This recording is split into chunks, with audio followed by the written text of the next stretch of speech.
It is the first day back from spring break for many students and teachers in Stanton. One elementary school is dealing with a huge loss. How Stanton Elementary is dealing with the loss of a family resource director. Strange thing. Why, why she went back in there. A lot of questions in a southern Kentucky town after 4 families lose their home in a fire. And then after that, a woman's body is discovered inside. Last year saw a big jump in the number of people killed on Kentucky roads. What state police believe caused the increase.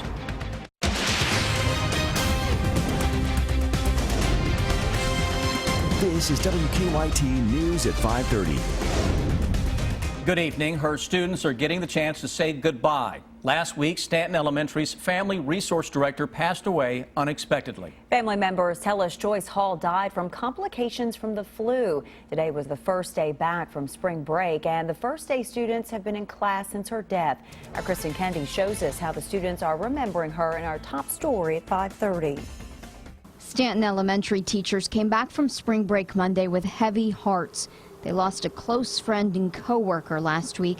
Families say Joyce Hall died from complications from the flu. Miss Joyce was always others-centered. I never saw Miss Joyce when she wasn't smiling. So even when she was annoyed or upset, she would smile about it and make a joke of it, try to make other people bring about their smile. Teacher Jenny Thorpe worked with Hall for 14 years.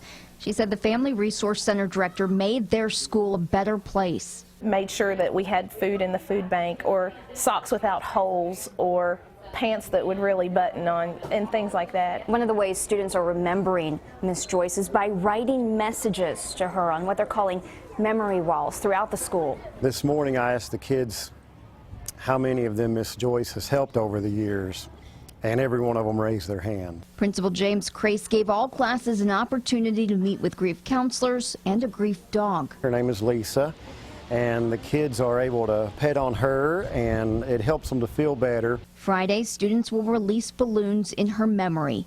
In Stanton, Kristen Kennedy, WKYT. And that balloon release will be Friday at 2, and Hall's family plans to attend. We are tracking a developing story out of Lexington. Firefighters are on the scene of a fire that destroyed 2 homes.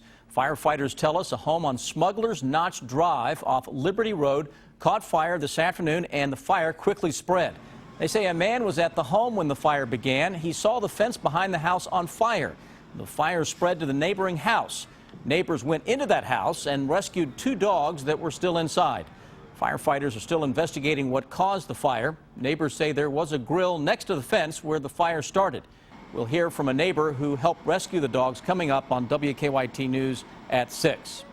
State police are investigating after a body was found in the ruins of a home in southern Kentucky. Troopers say a fire destroyed an apartment complex in Adair County over the weekend.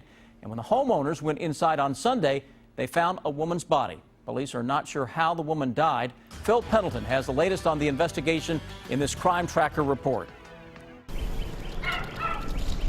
Some people who live on Watson Street in Columbia say explosions startled them late Saturday night, but then moments later, a bang on their door really got their attention. And told us to get up and get out the house on fire. And my wife said, our house? He said, no, the house over next to you. Hugh Harlow went outside to see the 4 townhomes next door engulfed in flames. So I don't know what kind of explosion it was, but we heard 2 or 3 of them, and even after the fire got here, there was some explosion. I don't know what it was. A mystery, though, after a woman's body was discovered inside the ruins. Police believe the woman, apparently who did not live here, went back in the home after the fire department had first cleared the scene.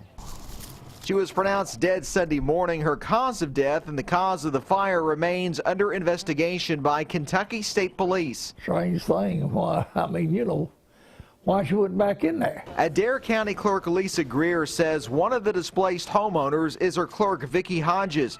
She and her husband and their 3 children lost everything.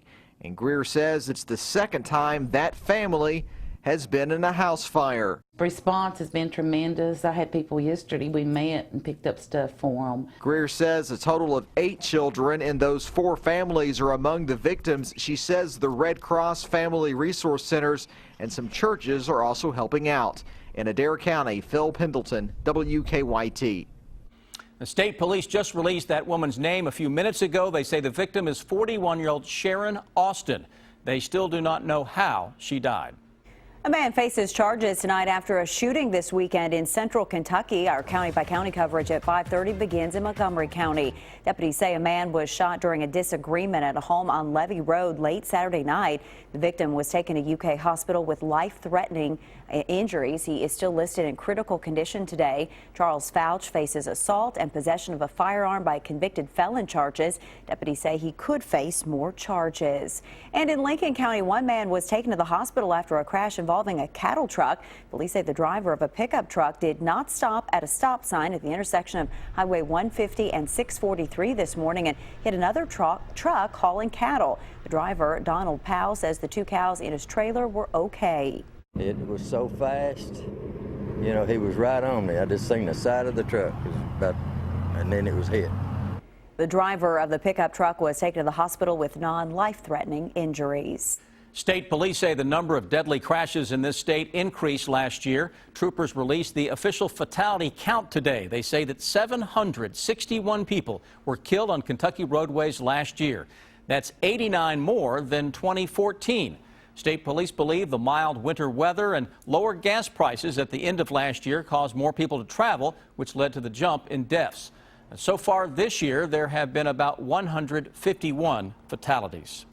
Traffic alert to pass along to you. Part of a busy Lexington road is shut down tonight because of an overturned semi. Police have closed the right lane of inbound Newtown Pike on the north side of the Interstate 75 overpass, and the exit ramp from I-75 to Newtown Pike is down to only one lane. That's the turn lane. Crews are on the scene cleaning up the spill. The semi was carrying honey and flour.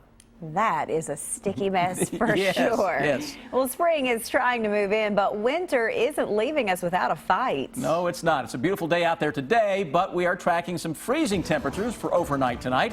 Meteorologist Jim Caldwell has a look at that roller coaster forecast. Yeah, tonight's a big dip, guys, as we end up in the mid and upper 20s, but tomorrow we are in the 40s. Then Wednesday, we're in the 60s again before we end up in the 40s all over again. Does this all sound familiar? It should, because we've been doing it for a little while.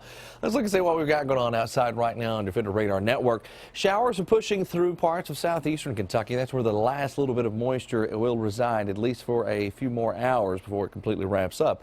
And then your skies will start to clear and the temperatures will start to tank in this area as well. There you see some of that light rain falling from parts of Whitesburg over to Pike County here for you. Freeze warning in effect for everybody highlighted in blue. That includes Frankfort, Richmond, Danville.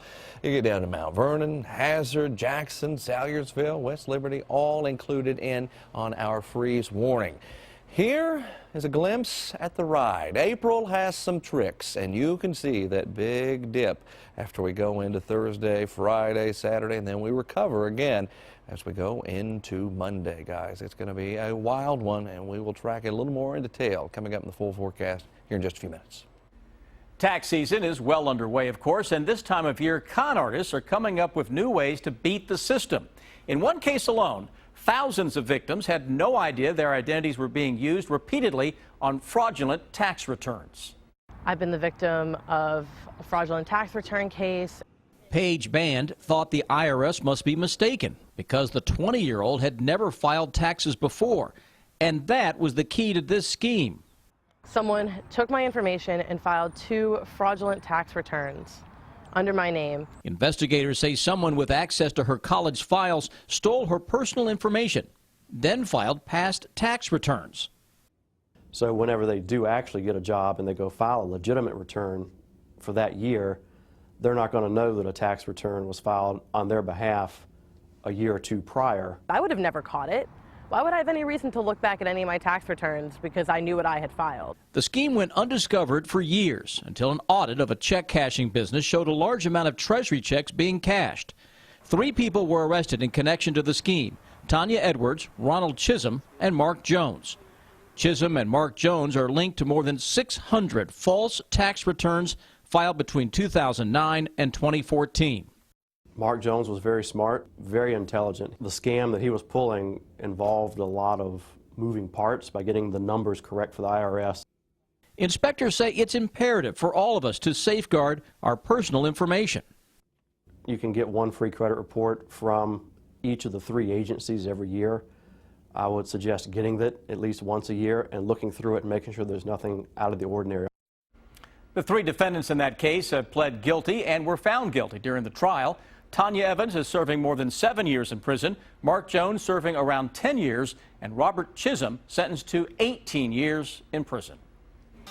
Presidential candidate Bernie Sanders is gaining more support in Kentucky. And the state's attorney general has given the governor until the next week to reverse his budget cuts to higher education. Bill Bryant has details in the bottom line.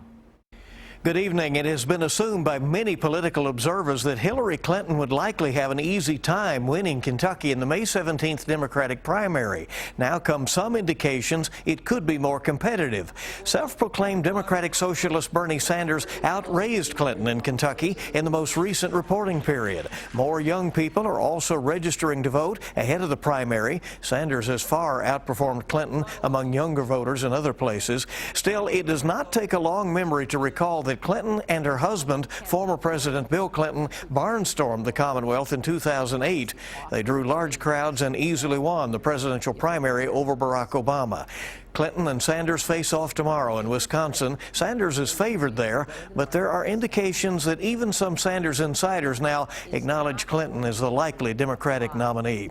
Republicans are battling out in Wisconsin as well tomorrow. Ted Cruz is up in the polls there. If Donald Trump loses in Wisconsin, it becomes more difficult for him to reach the number of delegates needed for a first ballot nomination. Republicans are preparing for the real possibility of a contested convention. It's an interesting week in Frankfurt. Attorney General Andy Beshear has given Governor Bevin until Friday to rescind his order of 4.5% budget cuts to state universities in the current fiscal year. Otherwise, Beshear says he will sue the governor on the grounds that Bevin can't cut budget allocations enacted by the legislature unless there is a declared shortfall. Bevin's legal team says he does have the authority.